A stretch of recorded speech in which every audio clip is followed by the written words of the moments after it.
Hello guys, welcome to my channel. ইলিশ মাছের তেল দিয়ে পুঁইশাক চচ্চড়ি, কি কম্বিনেশান!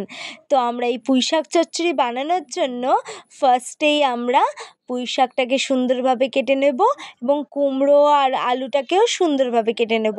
তার সাথে চিংড়ি মাছ আর ইলিশ মাছের মাথা, চিংড়ি মাছটাকে হলুদ নুন দিয়ে সুন্দরভাবে কড়াইয়ে ভেজে নেব, ইলিশ মাছটাকেও ভেজে নেব। আর ইলিশ মাছটা যে তেলে ভাজবো সেই তেলেই আজকে আমরা পুঁইশাক চচ্চড়িটা করব।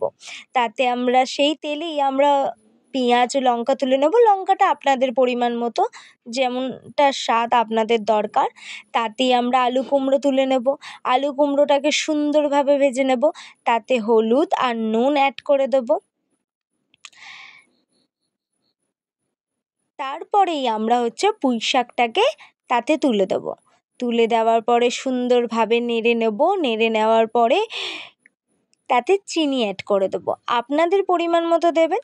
আর তারপরেই আমরা ইলিশ মাছের মাথা আর চিংড়ি মাছটাকে অ্যাড করে দেবো। উফ, কি দারুণ লাগছে দেখুন! তারপরে সুন্দরভাবে নেড়ে তাতে পরিমাণ মতো জল অ্যাড করে সেটাকে চাপা দিয়ে সেদ্ধ হওয়ার পরে কি স্বাদ! আপনারা কিভাবে তৈরি করেন আমাদেরকে জানাবেন, আর কেমন লাগলো রেসিপিটা সেটা কমেন্টে জানাবেন।